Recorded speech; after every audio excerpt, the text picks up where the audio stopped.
Bonjour et bienvenue à la Maison des Sciences de l'Homme Sud à Montpellier pour cette nouvelle séance du cycle de webinaires Les sciences à l'épreuve des crises sanitaires et environnementales, portée par le réseau national des MSH dans le cadre de la coordination nationale HS3P crise initiée par le CNRS et l'INSERM autour des crises sanitaires et environnementales et en partenariat avec le réseau des UMIFRE du CNRS et du ministère des Affaires étrangères. Bien, après avoir parlé théâtre et pandémie, en l'occurrence la peste, à travers le cas du théâtre anglais au XVIe et XVIIe siècle en décembre dernier, ce n'est plus une mer que nous vous proposons de franchir, mais un océan, l'Atlantique en l'occurrence, puisque nous nous rendons aujourd'hui virtuellement au Brésil, et plus particulièrement dans la région du Cerrado. Et pour ce voyage, nous aurons deux éminents guides que nous sommes très heureux d'accueillir. Sergio Sauer, professeur de sociologie à l'Université Brasilia, au Brésil, et Ludivine Éloi, chargée de recherche au CNRS en géographie et membre de l'UMR Ardève. Alors à travers le cas du Cerrado brésilien, vaste région de forêts sèches, de savanes et de prairies situées au centre du Brésil, Ludivine et Sergio nous proposent aujourd'hui de nous interroger sur les effets de la monoculture, en l'occurrence de soja, à travers un point de vue doublement original. D'abord du point de vue du décentrement qu'ils proposent. En effet, si l'on sait combien le développement des monocultures repose sur la déforestation et l'acquisition de terres à grande échelle, on connaît moins ses effets sur les ressources en eau surexploitées et source de nombreux conflits. Original ensuite aussi de par son approche, résolument interdisciplinaire, à l'intersection entre sciences humaines et sociales et sciences hydrologiques, mais aussi participative, puisque le projet dont ils vont nous parler propose en fait un dialogue entre savoirs scientifiques et savoirs locaux. Donc Ludivine et Sergio vont pour cela se baser sur un matériau intéressant, produit dans le cadre d'un projet franco-brésilien, le projet Hydro Cerrado, financé par le CNRS jusqu'en 2021 et coordonné par nos deux intervenants. Alors avant de leur céder la parole, je précise que Sergio parlera en anglais, mais que les non-anglophones se rassurent immédiatement, les diapos, elles, seront en français. Puis, après donc, une courte vidéo, nous retrouverons la langue de Molière avec l'intervention de Ludivine. Et je précise également pour finir que le propos de Ludivine et de Sergio sera, comme d'habitude, suivi d'un temps d'échange avec vous qui suivez en ligne ce webinaire. Donc surtout, n'hésitez pas à poser donc, vos questions sur l'interface de commentaires prévue à cet effet qui se situe, je ne sais plus, en dessous ou à droite ou à gauche de la fenêtre de vue. Et comme d'habitude, donc je ferai de mon mieux en tout cas pour me faire l'interprète de vos questions durant la demi-heure de discussion qui suivra leurs interventions. Ludivine, Sergio, donc c'est à vous pour une demi-heure d'intervention.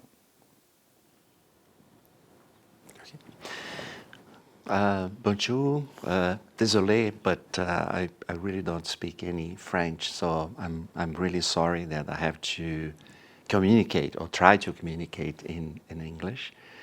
And I want to start really thank you for the opportunity, for the invitation, and for this time to share with you all some of our concerns or our struggles related to environmental conservation, but also the rights of the local communities and the people that are living in one large portion of Brazilian central part that we call the Cerrado biome. So I will start to just call attention for the concept that we are using today, that is this agriculture frontier. Originally, it was a concept to name those territories that are supposed to be empty. It's not the case because, like I said, there's local communities that are indigenous groups, that are traditional and black communities. They are small producers, family farmers. But we use the expression agriculture frontier to mention or to point out the changes in the land use. So it means ways historical being used for producing corn, milk, cotton, and food are being transformed into large monocrops. So the agriculture frontier has this understanding, not occupying or using empty land, but a different productive system or model coming in based on large monocrops for exportation. So that's to start. And then our so-called Cerrado is this agriculture frontier is being, and the land is being changed its use in 2 or 3 different productive things. One is soya, large farms of soya, but also cotton, and of course cattle range or cattle pasture. But we're gonna concentrate on soya because in that region particularly it's one of the monocrops that is using a lot of water. So that's our connection. Of course, there are, like I already mentioned, deforestation and several other environmental issues or environmental impacts. But the issue of water, overexploitation of water, particularly what we call industrial irrigation, large irrigation system, is mainly used for soya. And as you see in this map, all the red is today or a couple of years ago, soya crops in Brazil, but also in Brazilian case, moving towards the north, partially into the Amazon or the northern part of the Cerrado, going to talk about later, a little bit later, but also in the south into Argentina, Chaco, Bolivia, and so on. That some of our scholars are calling the soya nation. It's over border, not just in South America in general, but we're going to concentrate in Brazilian territory, particularly in the Cerrado, which is, as you can see in the map, it is a green mark. It's the second largest biome in Brazil. The Amazon is the first, and Cerrado is the second one. It's the central part of the country. Mostly are highlands, so it's very important also for the watershed, but I'm gonna save it. And then talking about soya, this is a map of the production of soya in middle 90s. And then you may see that how it's increasing in terms of occupying the land, and that's the meaning of the agriculture frontier. You see the map is getting more and more colored. See? So, and that's the expansion of soya cultivation in Brazil in the last 3 decades. This third map is from 2017, showing how the soya is moving also to the north into the northern part of Cerrado biome. The other 2 figures, you can have a sense how it's Cerrado. Some of us define as a savanna or Brazilian savanna, but it's a biome combining forest, because the term Cerrado means dense forest, with biophysical differences, great differences from the Amazonian rainforest, but it's also forest, but also grass, natural grass. So that's the reason some of us define as a Brazilian savanna. But it's a combination of different environmental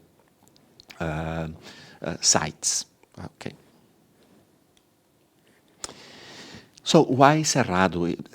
Like I said in the beginning, there is several reasons why Cerrado is so important in its preservation. But one reason is that since it's in the middle of the country, a lot of our hydrographic basins are born, or the water start in the middle of the country. And the largest three ones, including San Francisco, some of you maybe heard of that, that is so important for the semi-arido region, northeast.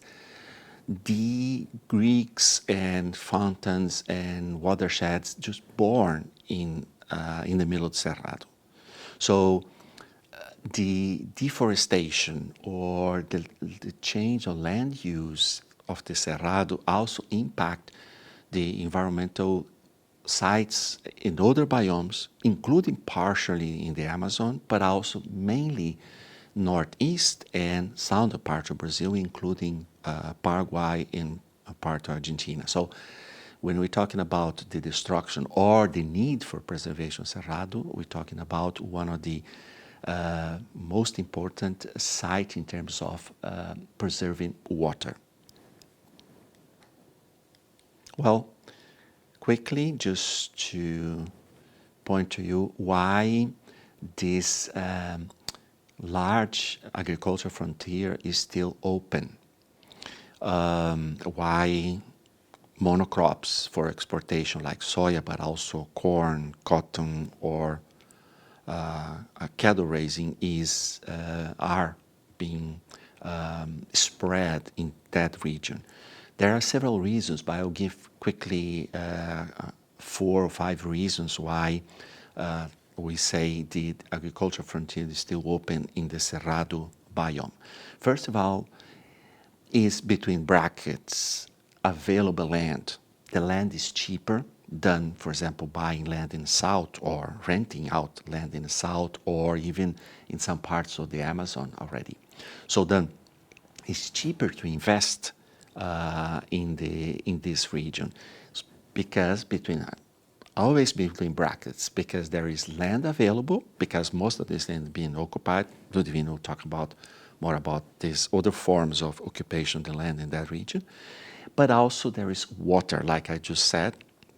There is rivers, basins, and underground or a water table available for irrigation. So that's one main reason why the agricultural frontier is spreading in that direction. Second, historically, there has been official governmental support, mainly credit, but also agricultural research to improve productivity or to improve the use of the land. So then this official and governmental or state support for that kind.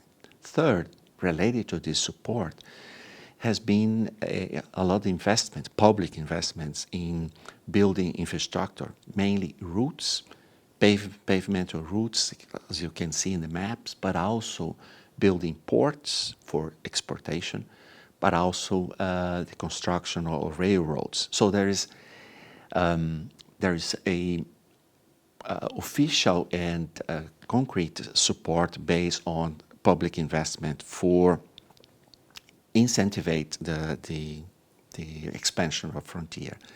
Fourth, it's even being inside of Brazil is closer to the ports in the north. So in geopolitical terms, it's closer to the ports to export soya to the European market, but also to the China market. So it's like 2,000 kilometers closer to the ocean than if it's in the middle of the country or even in the south. So okay, so then it's the site or the biome is very well located.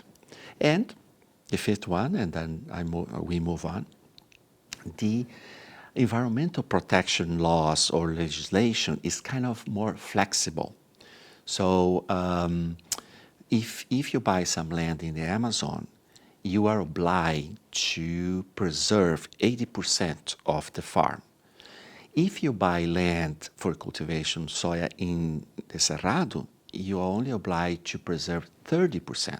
So that's one reason, but there's others. Lately, particularly after 2016, all the environmental control has been kind of more flexible or deregulated. The National Institute for Environment Protection is losing resources, so there's no capacity to enforce the already flexible environmental legislation. So the combination of these 4 or 5 reasons has been the greatest motivations for the expansion of soya cultivation into the Cerrado biome. And the consequences, Ludivine will talk more about that, has been deforestation and the destruction of native environment. As you can see here, historically, the green line is the rainforest biome, and the blue line is the Cerrado biome, and the deforestation rates annually. So you see kind of when the deforestation in the Amazon was down, 2010, 2011, 2012, the deforestation in Cerrado was up, and now, after 2016, both are going up. So, and Cerrado has been the biome most deforested in the last 3 or 4 years. That's it for now. Ludivine. Merci Sergio. Et donc, finalement, quand on réfléchit à ce qui se passe dans le Cerrado, ce qui apparaît le plus en termes médiatiques, ce sont les conflits. Au-delà de l'augmentation de la production agro-industrielle, on entend beaucoup parler des conflits socio-environnementaux et pour la terre, avec des expulsions qui se multiplient, mais de plus en plus des conflits autour de l'eau, et notamment dans la région, donc de cette région de frontière agricole qu'on appelle le Mato Piba, qui est la région où se développe le plus le soja actuellement depuis quelques années, et notamment dans l'ouest de la Bahia. Cette région est connue pour ces guerres de l'eau qui se multiplient, on va dire, depuis 2015, avec des agriculteurs qui ne savent plus comment faire arrêter l'exploitation de l'eau par les entreprises agro-industrielles. Et donc, au-delà de cet événement, de cette médiatisation de ces problèmes-là, en fait, finalement, peu de recherches ont cherché à comprendre ce qui se passe exactement dans les territoires. Et donc, c'est un petit peu l'objectif de notre présentation aujourd'hui, c'est d'essayer de vous mettre en évidence les relations entre cette expansion agro-industrielle et les conflits autour de l'eau dans le Cerrado. Donc, on peut peut-être passer la vidéo, qui en fait c'est un reportage qui a été élaboré par des journalistes avec qui on travaille dans le Cerrado et qui ont fait un reportage pour essayer de comprendre qui sont les acteurs autour de l'exploitation et de la surexploitation de l'eau dans cette région. Dans l'ouest de l'État de Bahia, les hommes de la communauté de Brejo Verde sont bien seuls pour défendre ce qu'ils ont de plus précieux. Armés de modestes serpes, ils ont décidé de protéger leur forêt, d'où prennent naissance les sources qui alimentent leur rivière. Vu du ciel, il semble que leur travail porte ses fruits. L'eau et le Cerrado sont comme notre père et notre mère. C'est la 4e fois que notre groupe se réunit pour entretenir les barrières que l'on a installées pour protéger les cours d'eau. Brejo Verde se situe dans le Cerrado. Cette immense savane, grande comme 3 fois la France, est considérée comme le château d'eau du Brésil. Une sorte d'Amazonie inversée. Une végétation discrète, mais dont les racines sont si profondes qu'elles alimentent d'immenses réserves d'eau souterraines. Aujourd'hui, cette prodigieuse machine à produire de l'eau est menacée. Ces 20 dernières années, l'agro-industrie, avec la culture du soja et du coton, a détruit le Cerrado. Nous avons perdu la moitié du volume d'eau de la rivière. Notre objectif est de rester vivre ici et garantir que cette région reste productrice d'eau. Si les pratiques dévastatrices des fermes-usines continuent 20 ans de plus, on n'aura plus d'eau, ni pour eux, et encore moins pour nous. Pour comprendre ce que nous dit Eldo Barreto, il faut remonter la rivière Arrojado en amont. L'objet de la discorde, ce sont ces immenses champs circulaires qui utilisent la technique d'irrigation par pivot. Une méthode qui permet de multiplier les récoltes, même pendant la saison sèche. Mais pour que ce miracle productif se réalise, il faut de l'eau. Beaucoup d'eau. La ferme Rio Claro a obtenu le droit de ponctionner quotidiennement et gratuitement plus de 180 millions de litres dans cette rivière, l'équivalent de la consommation annuelle d'une ville française de 3000 habitants. Il y a ici 2 moteurs de 100 chevaux branchés sur une pompe sous-marine qui conduit l'eau dans notre piscine de stockage pour ensuite alimenter les pivots. On irrigue pendant la saison sèche, de mai, juin, juillet et août. Sans pivot, ce n'est pas viable. Chaque champ s'étend sur 80 hectares. Cette exploitation en compte 24 et 8 en projet. Une véritable aubaine pour ce producteur. 70 000 épis de maïs par hectare, ça fait 11 400 tonnes par hectare. C'est du maïs orangé, avec du carotène. Les personnes aiment ça, c'est très bon. Cette production a reçu un peu de pluie au début, et après, on a terminé avec les pivots.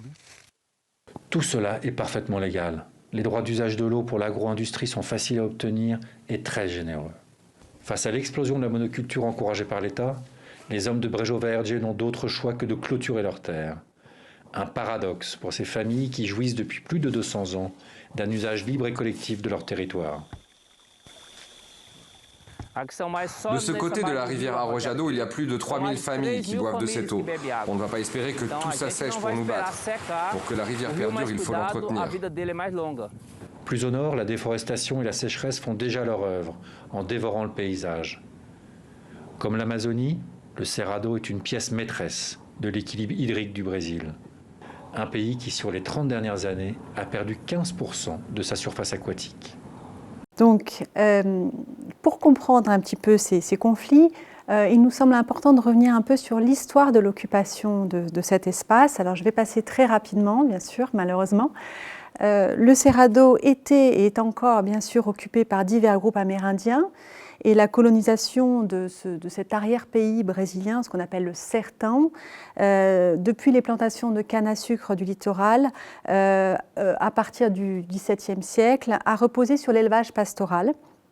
Et donc, un système agropastoral paysan propre au Cerrado s'est formé par le biais de ces migrations de descendants d'esclaves qui travaillaient seuls ou pour de grands éleveurs. Il s'est donc développé sur des espaces considérés comme libres, mais mis en valeur auparavant par des peuples amérindiens, résultant ainsi en un complexe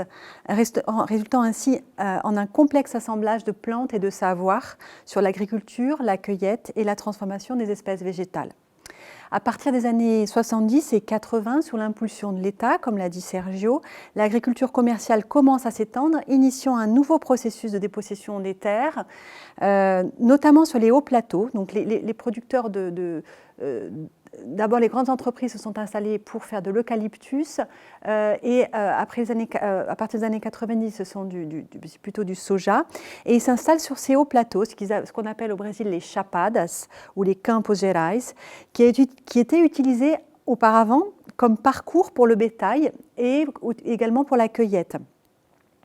Donc les communautés paysannes ont perdu leurs droits d'usage sur ces plateaux et ont accru l'utilisation des milieux forestiers dans les fonds de vallée.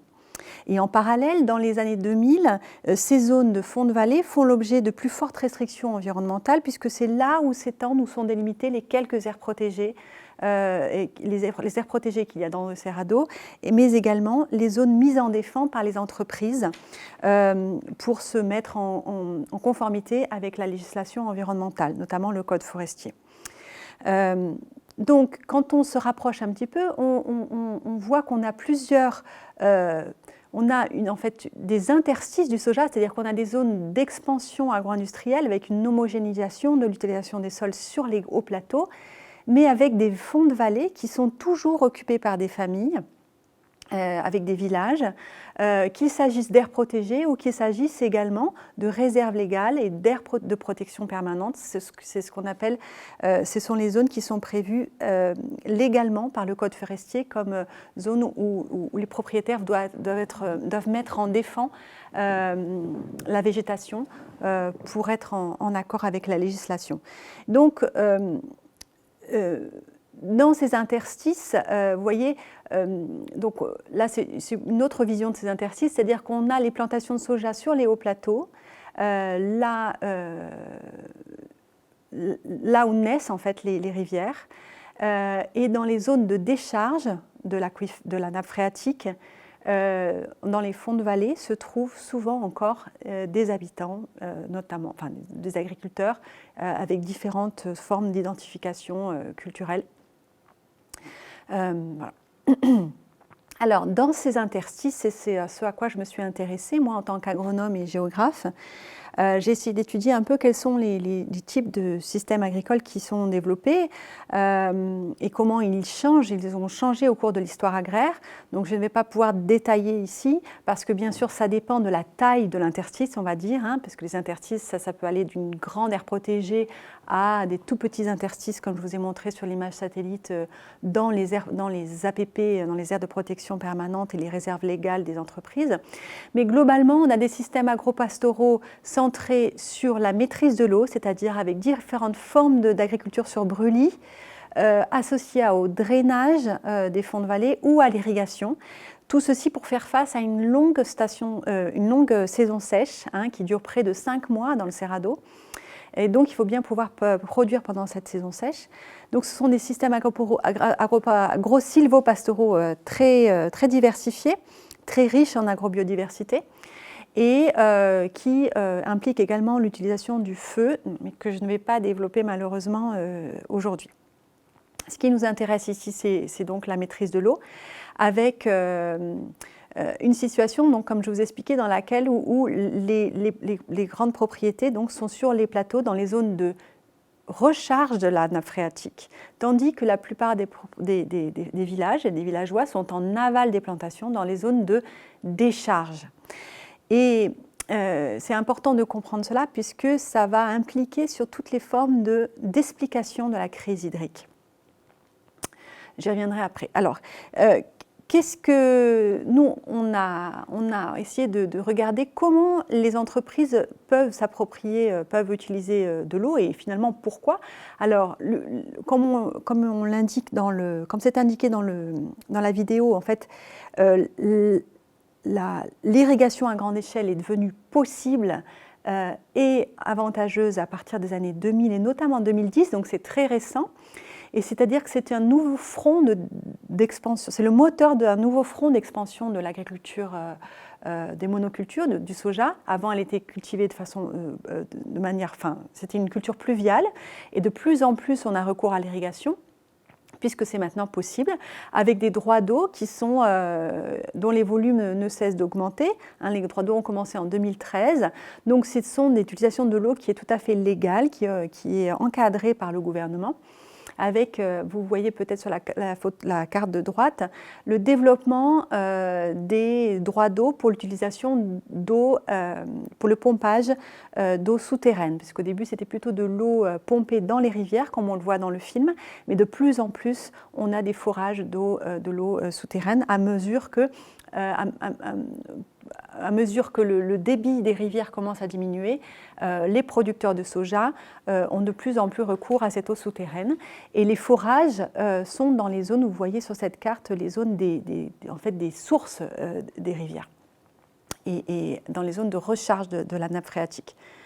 Donc, aussi bien la déforestation que les pompages ont des impacts évidents en fait, sur la diminution du débit des rivières, comme le montrent certains travaux en hydrologie, avec une diminution de moins 30 à moins 40% des débits, selon la période considérée et selon le bassin, selon la station fluviométrique utilisée.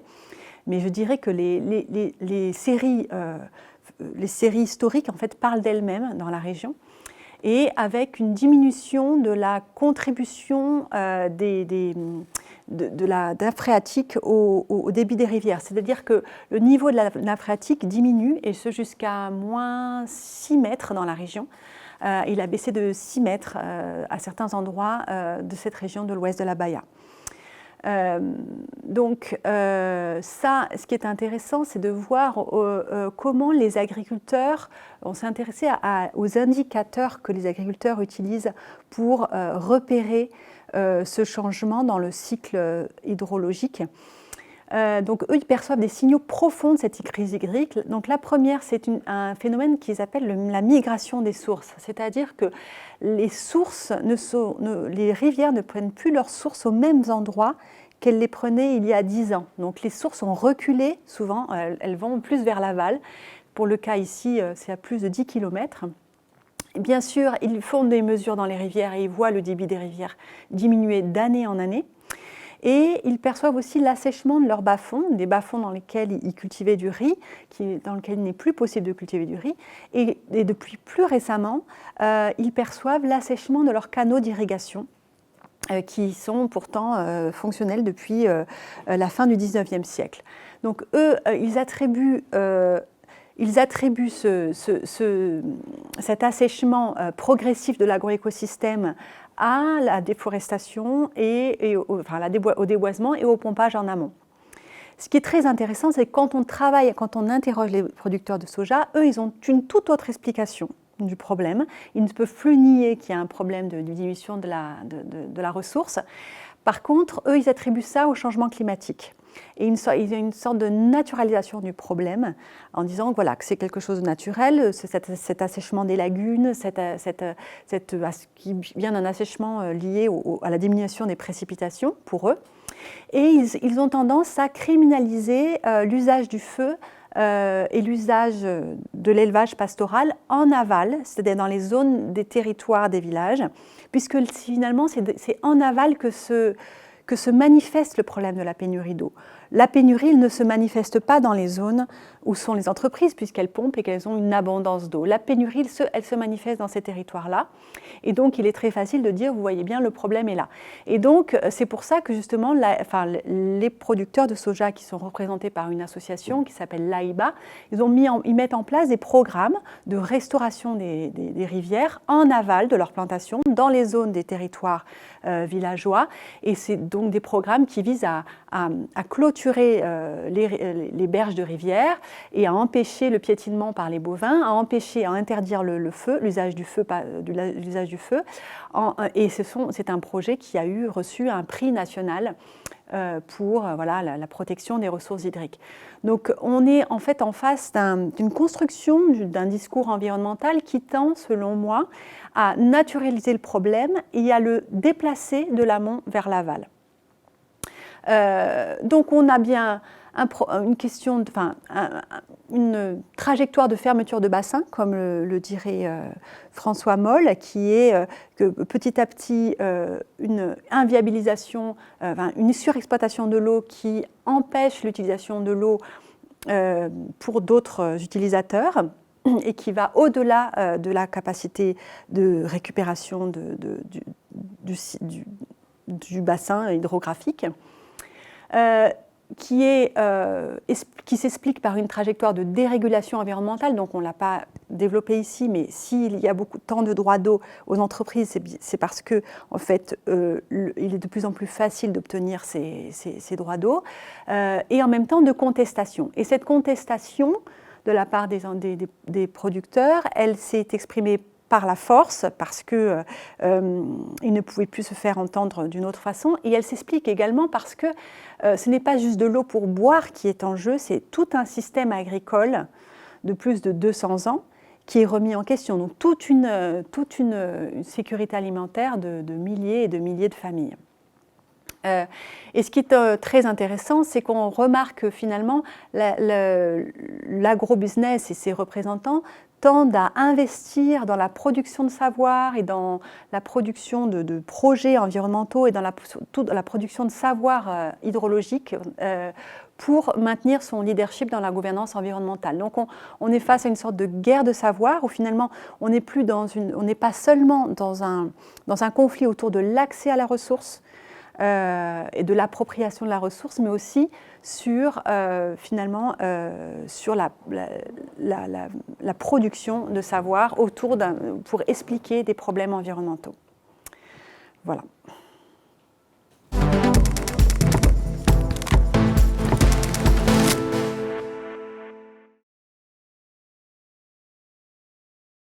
Merci beaucoup Ludivine et Sergio pour cette riche présentation. Donc c'est l'heure maintenant d'échanger avec le public de ce webinaire. J'ai déjà vu passer donc deux questions, puis je me permettrai peut-être d'en poser aussi quelques-unes moi, mais je vais commencer donc par alors j'ai une question qui est très courte,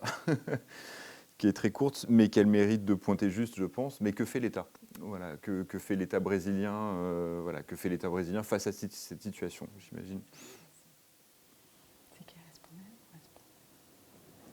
Okay. C'est qui répond ou répond? Pause? Okay. We deciding who gonna answer, but related to the answer has at least two levels: the national level, national government, and the state government. But in terms of national government,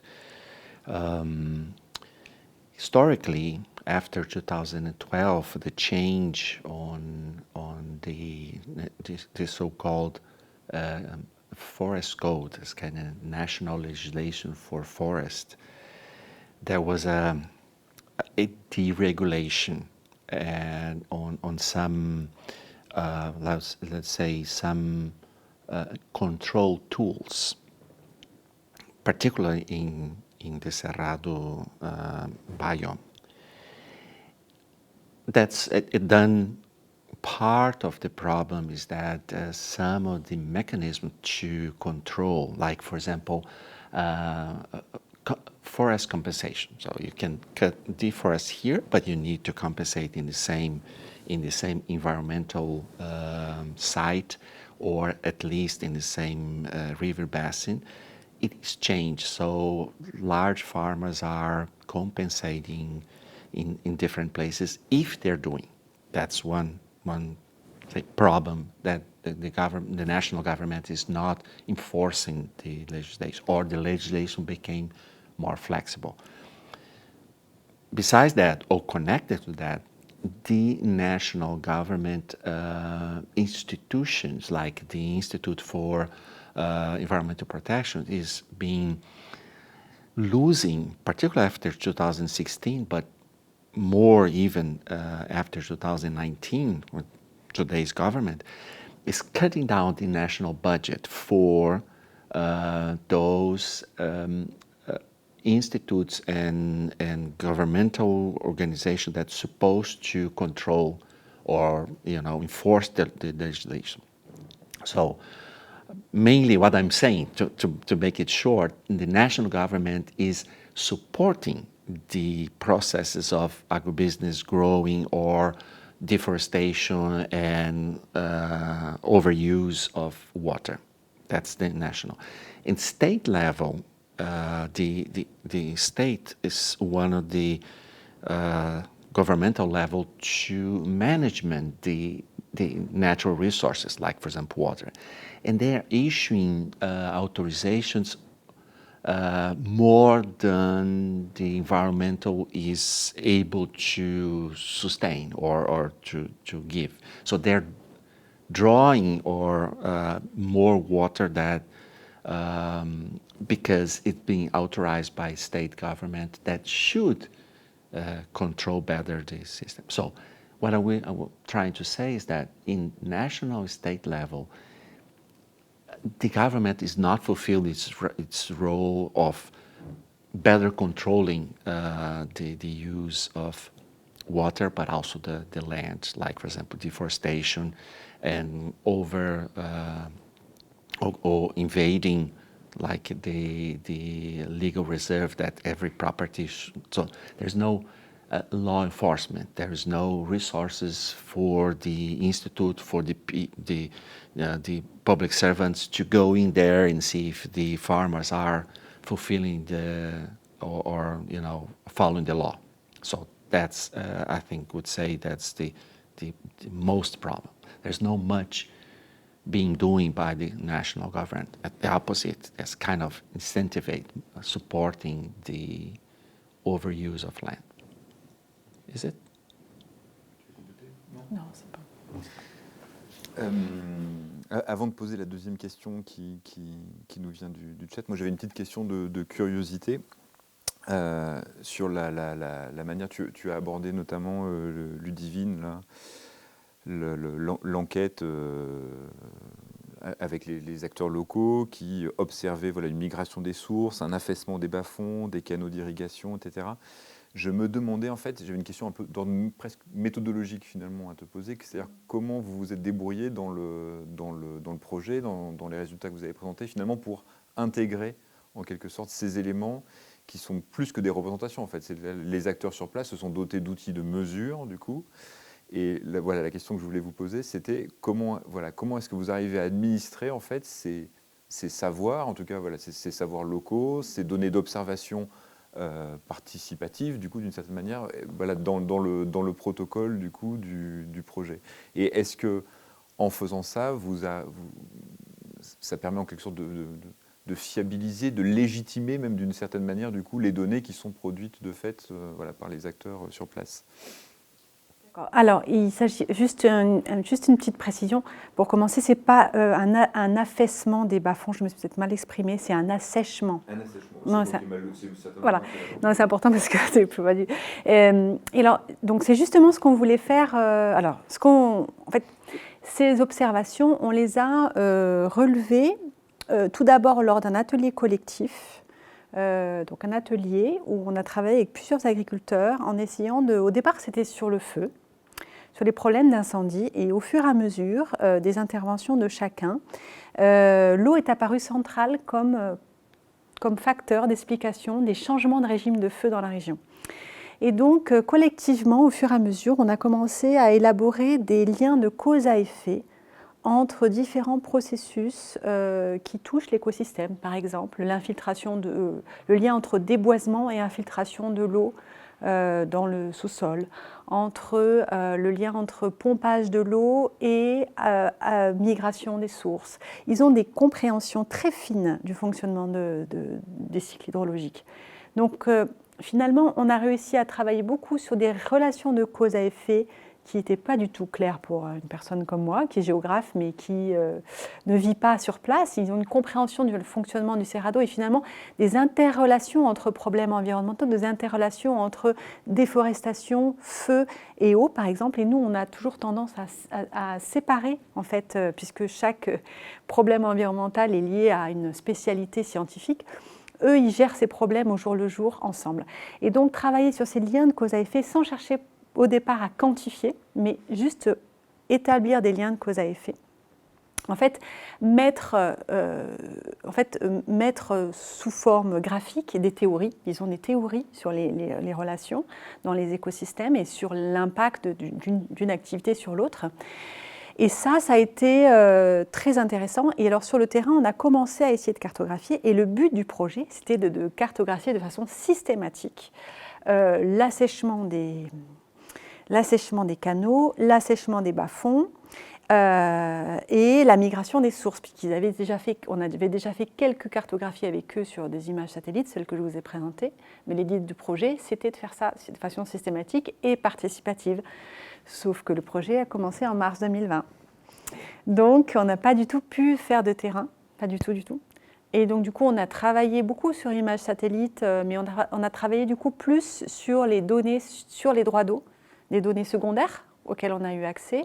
Et on a travaillé avec des interlocuteurs locaux sur l'histoire de l'installation de certaines entreprises et la façon dont les entreprises obtiennent les droits d'eau. On a travaillé plus sur les processus d'obtention des droits d'eau des entreprises, puisqu'on ne pouvait pas vraiment faire cette cartographie participative. Et moi, personnellement, j'ai beaucoup travaillé sur une révision bibliographique de tous les travaux en hydrologie dans la région, puisqu'en fait, il y a eu beaucoup de choses qui ont été faites. Et finalement, ne serait-ce que résumer, synthétiser tout ce qu'il y a, c'est déjà un travail important pour interpréter certaines observations empiriques des agriculteurs.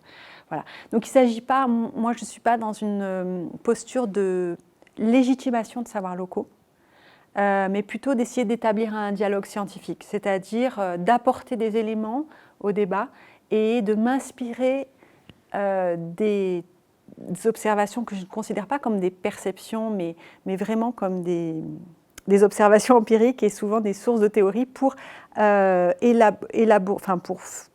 orienter mes recherches futures. Voilà. Donc, voilà. Après, on a travaillé avec des hydrologues pour faire un modèle et quantifier la diminution d'un débit d'une des rivières dans la région. Donc ça, on l'a fait. C'est un des articles publiés dans Water que je présente dans les diapos. Mais voilà, à part ça, on n'a pas pu faire beaucoup d'études détaillées, systématiques, à cause du manque de travail de terrain. Et avant de... encore d'autres questions qui arrivent, donc c'est la dernière à moi, du coup, mais c'est un prolongement de la question précédente. Simplement pour savoir, dans ce type d'objet, vous avez parlé même tous les deux de guerre de l'eau, bon, c'est des questions qu'on connaît ailleurs, d'ailleurs sur d'autres territoires, etc. Pour prolonger la question que je te posais, est-ce que les recherches, les données là, que vous contribuez à produire, comment elles sont mobilisées finalement par les acteurs sur place? Est-ce qu'elles commencent déjà à être mobilisées? Est-ce qu'elles sont mobilisées par exemple dans leur plaidoyer? Oui, elles commencent déjà. Alors, ce qu'il faut comprendre sur la guerre de l'eau, c'est que bien sûr, nous, on est arrivé après, hein, donc voilà, le conflit était déjà installé. Et ce qui s'est passé, c'est qu'en fait, c'est à partir des années 2010 que les agriculteurs, les habitants ont commencé à se rendre compte qu'il y avait vraiment un impact sur l'eau et que le débit de leurs canaux d'irrigation commençait à diminuer. Et donc, ils ont eu recours au comité de bassin, qui est une instance participative. Et ils ont fait des recommandations pour que les droits d'eau aux entreprises s'arrêtent tant qu'on ne faisait pas les recherches suffisantes pour savoir quels étaient réellement les impacts des pompages sur le régime hydrographique. Mais cette recommandation n'a pas été prise en compte. Donc, du coup, le ministère public en 2015 a fait une action en justice qui n'a pas permis d'arrêter non plus les permis aux entreprises. Et il y a eu de nouveaux permis avec des volumes encore plus grands alloués aux entreprises pour de l'eau souterraine. Et là, la population a commencé à être de plus en plus préoccupée par cette exploitation accrue de l'eau souterraine. Et donc, c'est en 2017 quand à peu près 200 agriculteurs familiaux se sont rendus dans une ferme et ont détruit les pompes d'une ferme, avec beaucoup de manifestations qui ont suivi, des répressions policières assez violentes. Bref, mais toujours est-il que c'est à ce moment-là qu'en fait, le problème de l'eau a été médiatisé et que d'une certaine façon, ce qui est intéressant de voir, c'est d'une certaine façon, l'AIBA, l'association représentante des irrigants, donc des grands producteurs, s'est mise à investir, à financer un projet de recherche pour produire ses propres données hydrologiques. Parce que jusqu'à maintenant, finalement, on pouvait dire non, il n'y a pas de problème. Mais c'est exactement à ce moment-là que d'autres chercheurs de l'université de São Paulo commencent à utiliser les séries historiques et disent « mais regardez, il n'y a pas de doute, c'est évident que c'est un problème de surexploitation de l'eau et qu'il y a une crise hydrique ». Et c'est à ce moment-là que les producteurs de soja investissent dans ce programme de recherche. Donc on n'a pas pu beaucoup en parler aujourd'hui, mais ils ont investi et ils produisent des données et publient, ils ont investi dans un programme de recherche. Donc il y a certains hydrologues qui publient et qui essayent de montrer que le problème n'est pas on ne sait pas encore si le problème de la crise hydrique est lié à la surexploitation de l'eau ou au changement climatique. Donc ils mettent un doute. Et l'association des producteurs utilise ce doute pour publier dans ses propres revues et dire, vous voyez, c'est les changements climatiques, c'est les changements climatiques, et c'est le problème du feu en aval et du piétinement des sources, etc. Donc il y a vraiment une sorte d'utilisation de la production scientifique pour servir certaines explications de la crise hydrique.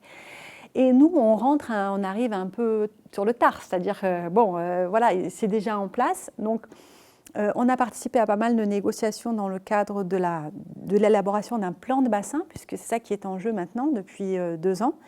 Et c'est intéressant de voir que sur chaque question de l'impact du soja, des monocultures sur la crise hydrique, il y a toujours des controverses. C'est-à-dire, par exemple, sur le fait qu'une plantation de soja diminue l'infiltration de l'eau dans la nappe phréatique, ça c'est a priori évident. Par rapport à une forêt, pas une forêt, mais le cerrado versus une plantation de soja, il ne manque pas de travaux scientifiques pour montrer qu'une plantation de soja diminue l'infiltration, parce qu'elle imperméabilise le sol. Il y a moins de racines, etc. Et les tenants de l'agrobusiness essayent de montrer le contraire. Donc, dans ces réunions-là, on est toujours en train de dire, non mais attendez, donc, c'est-à-dire que je veux dire qu'il n'y a pas besoin à chaque fois d'avoir des nouvelles données. Nous, on a surtout servi aussi à synthétiser les données, les travaux hydrogéologiques existants et sérieux pour apporter une sorte de contre-expertise dans ces réunions-là. Voilà. Et voilà. Et puis donc, après les données sur l'augmentation des droits d'eau, je pense que c'est la principale résultat original, je dirais, qu'on a apporté aussi donc on s'est intégré dans une sorte de collectif qu'on appelle Águas do Oeste, qui réunit des représentants des associations locales, des représentants du ministère public, des ONG et des chercheurs qui sont impliqués dans cette question-là. Et on participe virtuellement, donc ça fait 2 ans qu'on participe virtuellement à ces réunions de comités de bassin. Et un peu on donne des informations qui nous semblent les plus... comités de bassin dans lesquels il y a aussi les gros producteurs. Hein, voilà, c'est ça, dans ces réunions où on négocie le plan de bassin. Et, voilà, et nous, on essaie de fournir les informations nécessaires à chaque fois. On produit beaucoup de cartes aussi, pour des cartes qui ne sont pas... mais l'accès à la production cartographique est aussi très demandé par les habitants aussi, pour pouvoir démontrer certaines choses. Okay. Voilà. Ta réponse est suffisamment complète. Elle a même répondu en fait, à l'autre question que j'allais poser, qui portait justement sur la restitution de ces données auprès des et c'est fait virtuellement. Des gros producteurs. Elle s'est faite virtuellement. Voilà. Donc j'en viens en fait à la toute première question qui a été posée. Alors elle est un peu longue, je crois que je vais vous la lire telle quelle, ce sera beaucoup plus simple. Je pense qu'elle faisait référence à une diapositive que Sergio a projetée, où on voyait la carte du Cerrado, puis avec des éléments un petit peu structurants qui avaient permis à la culture du soja notamment de s'implanter justement dans le Cerrado. Et donc ces éléments structurants, c'était la terre et la main-d'œuvre aussi peu chère disponible, des crédits recherche agronomique, des infrastructures tournées vers l'export, des ports vers la Chine et l'Europe, ce qui permet du coup le développement de monocultures à vaste échelle. Et donc l'internaute nous dit, on est frappé finalement de la ressemblance de cette carte, de ces éléments, avec les cartes de mise en exploitation économique des colonies par les puissances coloniales européennes au siècle dernier. Donc la question est, est-ce qu'il y a des références dans l'espace de débat finalement au passé colonial, dans cette nouvelle forme de subordination jouée par la mondialisation économique, fermez les guillemets. O seu slide sobre a hematopiba, os diferentes elementos que explicam por que a hematopiba. A pessoa fala que tem semelhanças com os mapas elaborados pelos colonos, mapas coloniais para explorar os recursos e tudo. E ela está perguntando se nos debates que vocês fazem, que existe sobre a questão, existe relações sobre o passado colonial. Quer dizer, essa questão da fronteira na soja, existe debate sobre a colonialidade. Okay. Well, yeah. Two or three aspects. I think it's important to mention that we just overrun. One is that in terms of biophysic reality, Cerrado is flat land.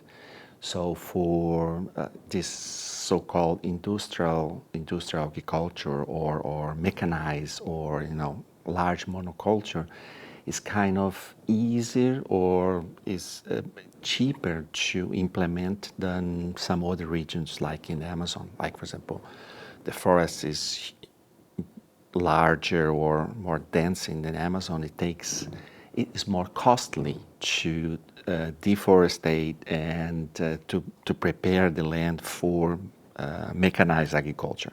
Cerrado, it's forest also, but like I said, the plateaus or the highlands are kind of, between brackets, easier to mechanize, and so that's one. Second, related to the question, unfortunately, I would say most of this agriculture expansion is based on middle-sized farmers from the south who are German, Italians like me. So I'm talking about my people, let's say, that came from Europe in the same logic of occupying a land, empty land. And now they're moving inside of the country. In terms, culturally, ideological terms, it's kind of the same. We as producers, as workers, as hard laborers will move to the north and develop those undeveloped regions. So in that sense, there is a close connection with this historical colonization or colonizing mindset. But I would say I would go in terms of interpreting that situation more into, let's say, the political sociology or political economy, because the reason that's I've tried to show there are like economic and productive reasons to do that. So it's not just, of course, there is some drivers or there's some reasons, cultural, historical mindset to do that. But like when I related to productive costs or land costs, then it's kind of more economic reasons and less, let's say, cultural reasons. I don't know if I answered the question. So, of course, there is a colonial background. Of course, there is this idea of conquering, because based on historical family background, we came and we developed the south. Now we move to the north, and we are those who bring progress, development. That's part of the narrative, but it's more pragmatic or productive or economic reasons why they are doing. It's cheaper, they're making more profit, they're not being bothered by the environmental legislation, the government is supporting in terms of credit and so on. Okay. The market, the community boom. Yeah, and of course, then it's also related to the global market. The price of soya is up in the international market, so it's profitable to produce and export. So it's I would say, a combination of historical, cultural reasons, but economic and productive reasons. Bien, le temps passe vite. On est déjà en fait à la fin de ce webinaire. Je jette un dernier œil au chat. Non, pas d'autres questions. Donc il me reste à vous remercier au nom de tous pour vos interventions. Un grand merci aussi également, évidemment comme d'habitude, au réseau national des MSH et surtout aussi à l'équipe de la MSH là, qui œuvre en coulisses.